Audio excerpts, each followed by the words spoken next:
Financial value is entirely a matter of the present value of the future returns, and this means an estimation of the future returns, the future cash flows in analysis, is vital to understanding investment value today.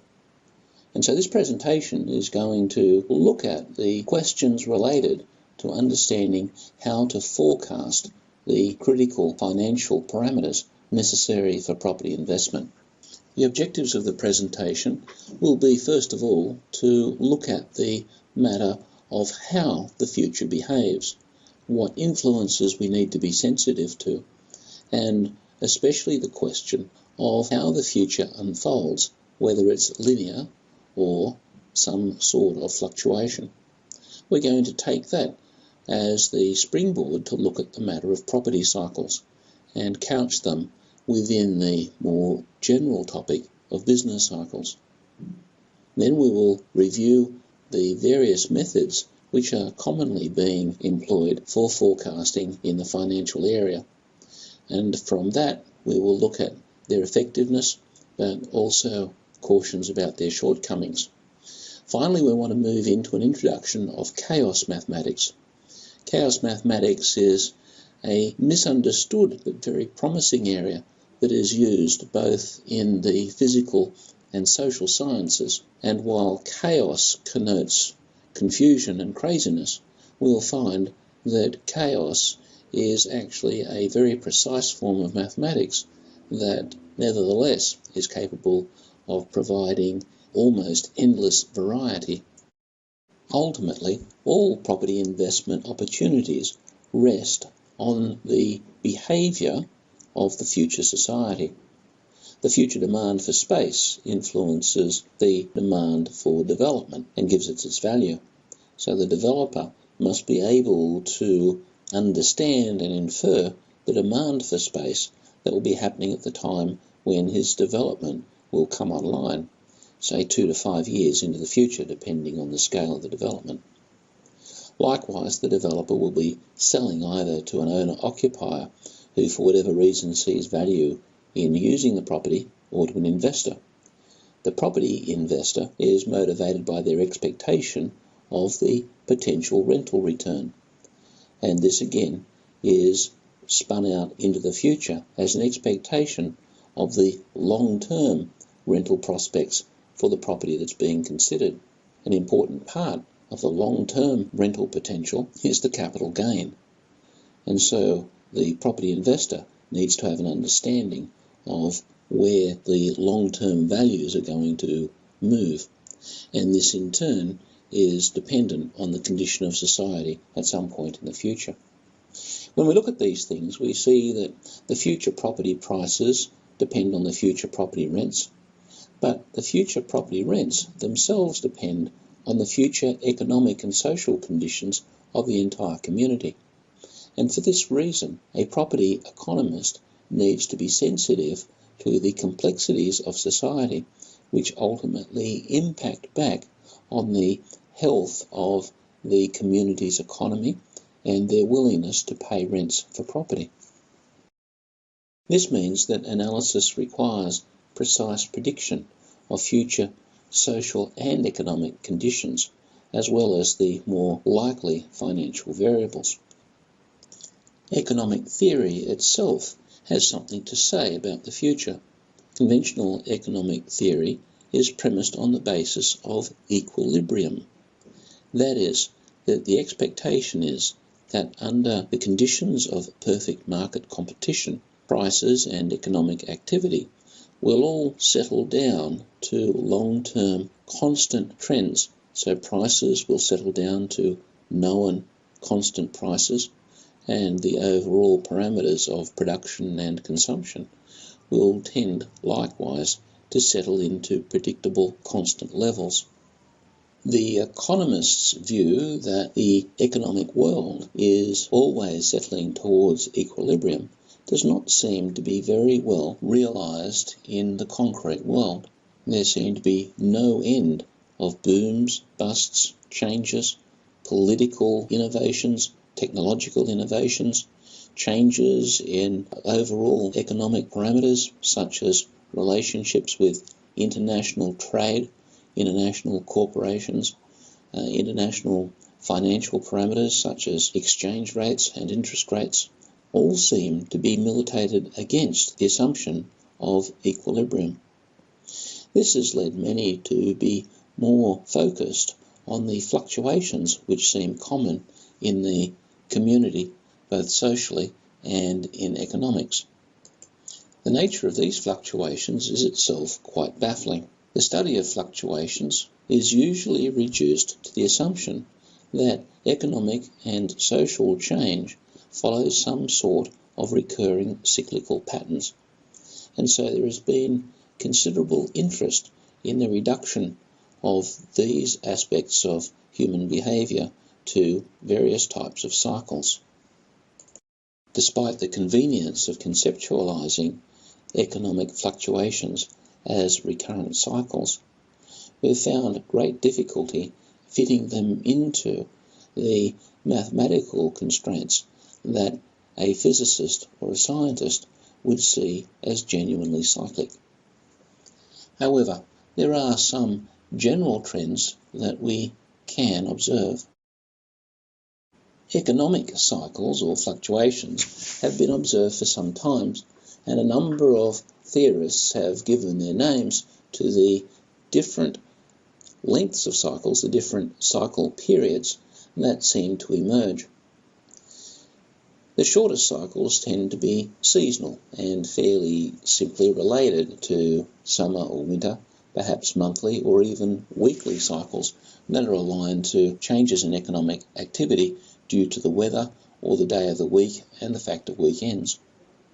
However, most property people are of the opinion that property fluctuates according to an 8 to 10 year cycle.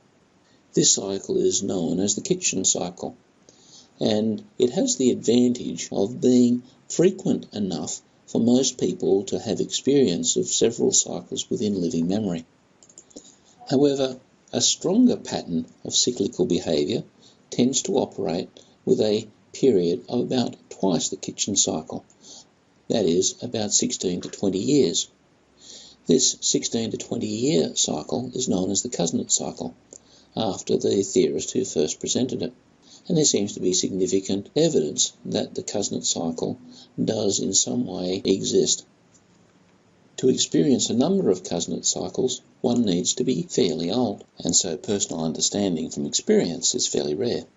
Behind the Kuznets cycle, there is even a longer cycle known as the Conreactive Cycle, again after the first theorist who observed it.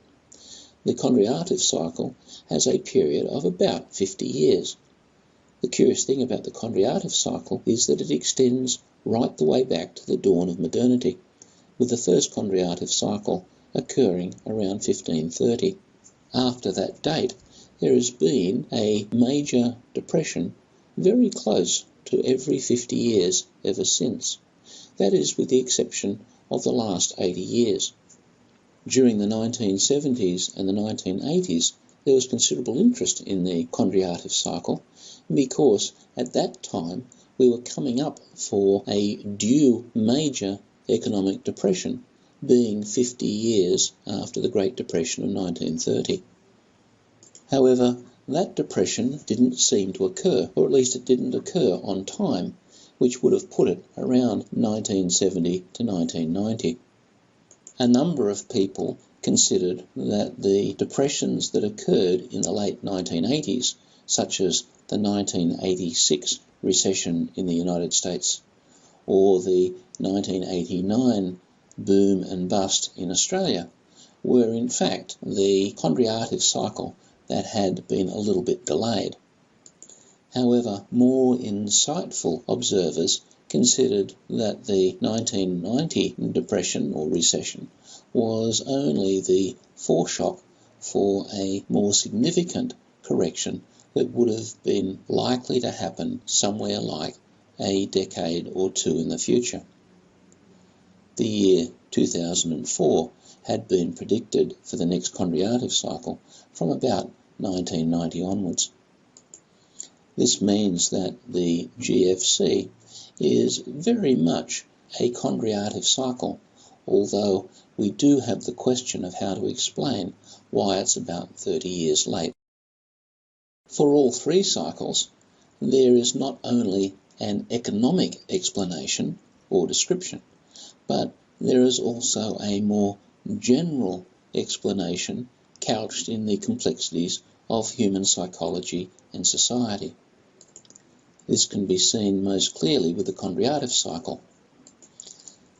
Long-wave theorists, who are those people who study the Conreactive cycle, have noticed that there are a number of social phenomena that also seem to follow the 50-year long wave that Conreactive discovered. These include the popularity of wars, the importance or the militancy associated with feminist issues, and even things like animal rights movements. Other theorists have gone as far as to suggest that sunspots seem to have an influence, or can have an influence, on the cyclical behaviour of the economy. However, this theory, while it actually conforms fairly closely to the data, has been put aside because we no longer live in an agricultural economy. While putting aside sunspots as the cause of business cycles might seem reasonable at this point in time, to turn one's back on the psychological motives behind human behaviour would be rather foolhardy. And there does seem to be good cause to consider that business cycles are in fact a manifestation of changing attitudes in human society. The 50-year Conreactive cycle can be explained as being roughly 2 generations, and it is considered that if, say, a generation is made up of persons who grew up during depressed conditions, those people are likely to be very diligent and hard-working. Under those conditions, such a community would have a workforce that is likely to be highly productive and lead to economic bounty. However, their children would be likely to be brought up seeing parents who work very hard and living in a fairly affluent society. Those children, it is suggested, would look at their parents rather askance and consider that they work too hard, and therefore they'd be more likely to take things easy when those children become the workforce. Their work ethic is hardly likely to support a productive economy, and their lassitude would be likely to lead ultimately to a depression, and so the cycle begins. In this way, the 2-generation theory that lies behind the Conreactive cycle does have a certain amount of human merit. To some extent, our preoccupation with naming generations and their peculiarities in recent times would seem to fit into the overall background behind the Conreactive cycle. We can only surmise what effect the baby boomers had on causing the GFC, and there are more than a few people who will be willing to go to print saying that the effect is more than chance. While the Conreactive wave can be seen in terms of the long-term effects of generational change, we can see that the human decisions on shorter terms also follow similar patterns of human affectation or psychological disposition. We even see that in the way that we describe economic behaviours, where we talk about the psychology of the market, its optimism or pessimism, and so on.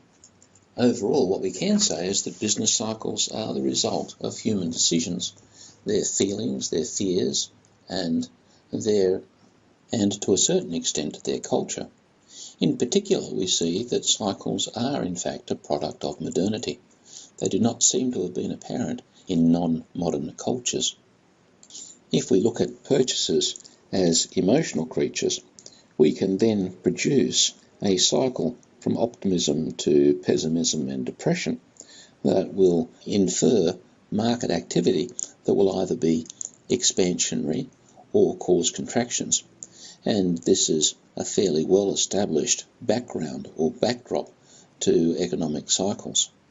From this emotional foundation, we find the hard activities of buying and selling reflected in the marketplace.